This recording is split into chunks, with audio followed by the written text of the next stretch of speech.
Atman, Namaste. This is Master Stephen Ko, a disciple of our beloved teacher, Grandmaster Twakok Sui.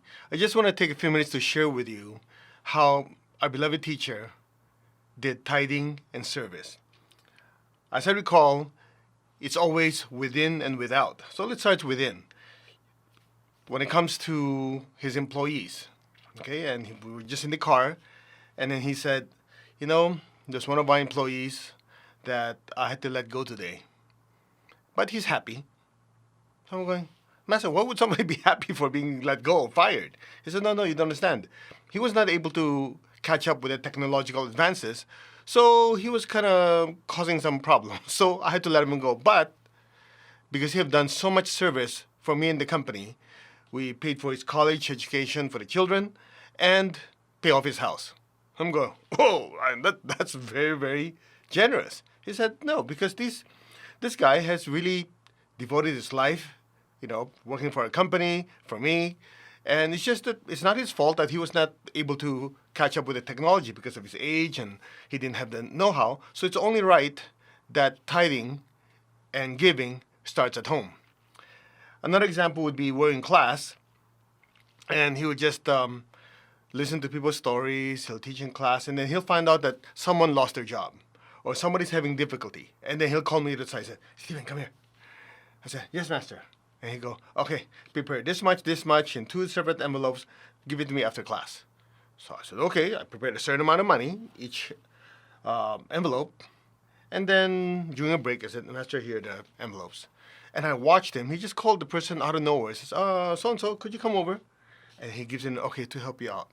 And I was shocked. It's like, all he did was hear about what's going on in their life. And he had so much compassion, he just gave money. Another time is we're in the car, same thing happened. We're just chit-chatting, and then he got a phone call. He started talking, and then hang up. He goes, okay, prepare this much money, send it to this person. I'm going, that's a big amount of money. Yeah, but he has 5 children to feed, and he lost his job, so how are they going to survive? And he just like that. The heart of compassion. That's within. That's people he knows. Externally, and a lot of you who are in the feeding program might want to know this as the history. One day we're in Santa Monica, California. It's a place where it's legal to be homeless, as in they can be right in front of the streets where the stores are, and it's perfectly fine. I've been there so many times I didn't think much of it. So one time we were walking with Master Cho and a group of students. He goes, who are these people? And somebody said, oh, Master, those are the homeless people. They're in front of the stores because they have nowhere to go. It's the only place. And cars don't go by there, so it's like a gigantic sidewalk. So people just, stores on this side, they're right here. He goes, oh, okay. So he kept walking, right?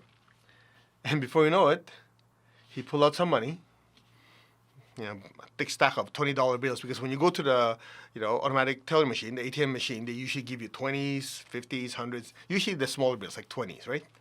So he gave it to one of the students, like, go up and down, and he was just handing the money out, right? The student was handing money out. And I thought, wow, that's impressive. Who would have thought, right? He just saw them and had compassion and did it. And then we went to a restaurant, sat down, about to eat lunch or dinner, one of those two. And then out of nowhere, he got up. He told 2 of the students, okay, follow me. I'm going, he goes, okay, you sit. Okay, so I sat down, waited. About 20 minutes later, he comes back, sits down, start eating. I go, what the heck is going on? The 2 other students didn't come with him. About 40 minutes or later, the 2 came over, sat down, and basically what they did was Master took those students, they went to a McDonald's or some restaurant, I think it was bought like 300 burgers, and went up and down and just fed all those hungry people. And the thing he said was, how could we really pray, our Father, like the Lord's Prayer, our Father who art in heaven, when our spiritual brothers and sisters are starving and not lifting a finger to do anything about it? And I sat there and reflected. First of all, he's not from this country, right? He was visiting, he was teaching.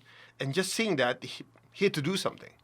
And one time, by the way, that's where the feeding program started. Started there, and then it got started in the United States, and then he started, wherever he went, He just started it all. So that's where the feeding program started. All right. And one last story. I remember one time we were just walking, right? Message a few of the students were walking by. I think we just went to dinner or something. And there was a beggar, right? On the side of the street. He pulled me over and said, "Come here." "Yes, master." He pulled out, he looked at his wallet. I think he only had a $100 bill. $100 bill, okay? He said, "Okay, give it to the guy." "Master, follow simple instructions." "Yes, master." So I walked over and I gave it to the beggar. And the beggar went like this. Okay? It just so happened the timing was right. He was walking by. Master just said, "Hey, it's real." Okay? So we kind of chuckled. And then we got in the car. Maybe 10, 15 minutes later, the most, we're in the car.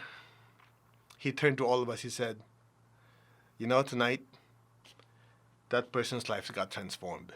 And I'm thinking, yeah, because nobody's ever given him $100, right? People just give him coins. And he probably read my mind. He goes, "You see, he probably lost hope in humanity. That people just toss him aside and don't think much of him. To actually get that much, he probably realized, oh, there's still good in the world."